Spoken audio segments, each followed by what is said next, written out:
On commence à bien avancer et je peux vous le dire déjà, là on a vu allez, 60-70% du langage de balise HTML, donc vous voyez que ça va assez vite pour apprendre tout ça. Maintenant on va voir comment se faire un formulaire rapidement. Alors attention, parce qu'un formulaire, vous savez, c'est ce qui permet d'envoyer des données, notamment vous avez un formulaire de contact en fin de liste pour envoyer un message par exemple, d'accord? Donc un formulaire, ça a besoin d'un back-end. Ça a besoin d'un back-end, ça a besoin d'une base de données ou d'un langage de back-end pour envoyer ce que vous avez envoyé avec le formulaire à une adresse mail par exemple. Donc nous, ce cours, c'est sur du front-end, d'accord? C'est sur du front-end. Donc on va voir comment créer un ici en HTML, il va pas ressembler à grand-chose. On verra en CSS comment le rendre stylé, le rendre joli, comment faire de beaux formulaires. On verra en JS comment le rendre plus sécurisé, notamment. Et par contre, on ne fera pas le côté back-end, on ne fera pas le côté envoi de données, etc. Là, il faut un langage de programmation, donc PHP, on peut le faire avec Python également, et on peut le faire avec tous les langages liés à JS qui sont côté back-end, avec Node, Express, etc. MongoDB, on peut faire ce genre de choses. Donc, d'abord, pour commencer ici, on va apprendre la structure d'un formulaire. Un formulaire, ça se compose d'une balise form ici, form, donc on peut faire form et là on peut appuyer sur entrée ou sur tab, et ils vont directement nous proposer cet attribut action. Action, c'est là où on va envoyer les données. Donc ici, en général, c'est une page .php par exemple. Ici, on ne va pas le remplir. Et il y a également un autre attribut qui peut être intéressant, c'est méthode. Et méthode, ça va être la méthode avec laquelle on va envoyer nos données. Les méthodes, c'est des méthodes HTTP, GET, POST. On reviendra en détail un petit peu plus tard, là j'ai pas envie de vous embêter avec, mais c'est des méthodes d'envoi qui ont chacune leurs avantages et leurs inconvénients. Donc form est ce qui va englober le formulaire, notamment ce qui va contenir des attributs intéressants. Des attributs intéressants.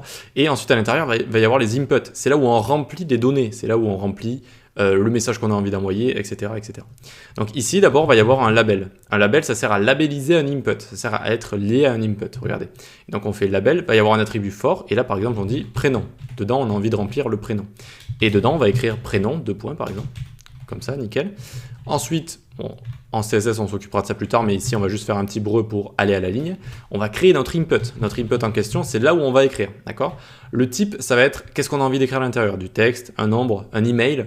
On reviendra aussi plus en détail en CSS plus tard, mais pour l'instant, on met texte, vu qu'on a envie juste de remplir avec du texte. Ensuite, on va mettre un ID, et l'ID, on va mettre exactement la même chose que le for ici. Et ça va les lier, en fait.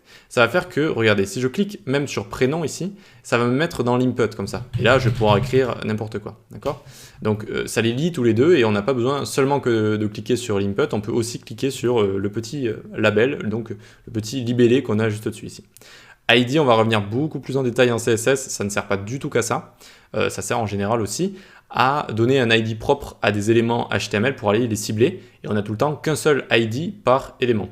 En opposition avec les classes, vous verrez en CSS également, classe mon input par exemple, tac, qui servent à tout simplement sélectionner les éléments HTML. Mais ça, on le verra plus tard quand on fera du CSS. Donc l'ID ici sert à lier le label et l'input. Voilà, vous le savez. Ensuite, on va mettre un name ici. Qu'est-ce que ça veut dire name?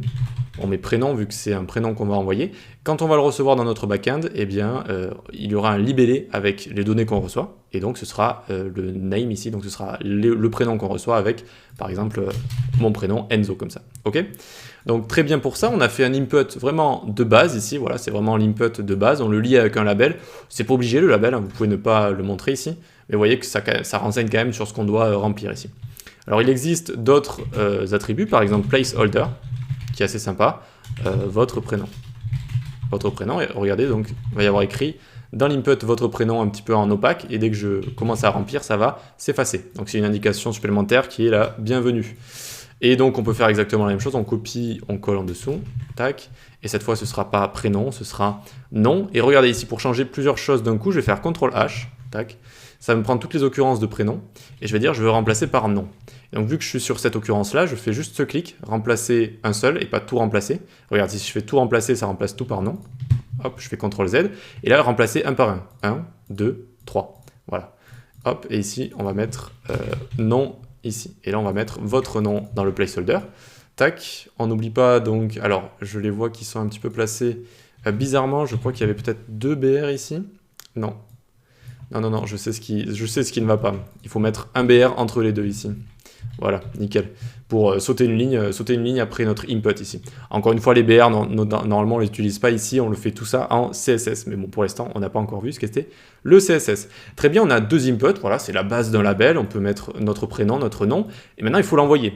Pour l'envoyer, à la fin d'un formulaire, comme ça, on utilise l'élément HTML, la balise button, qui est un bouton, et ici, à l'intérieur, on peut écrire envoyer comme ça. Et regardez, ça nous fait un bouton ici, pareil, on peut écrire un petit breu pour sauter une ligne et hop, ça le place en dessous ici. On peut même mettre 2 pour venir le séparer. Et voilà comment on fait un formulaire vraiment basique, sachant qu'on peut aller un petit peu plus loin. D'ailleurs, dans les prochaines vidéos, je vais vous montrer quelques autres inputs, quelques autres types d'inputs. D'accord?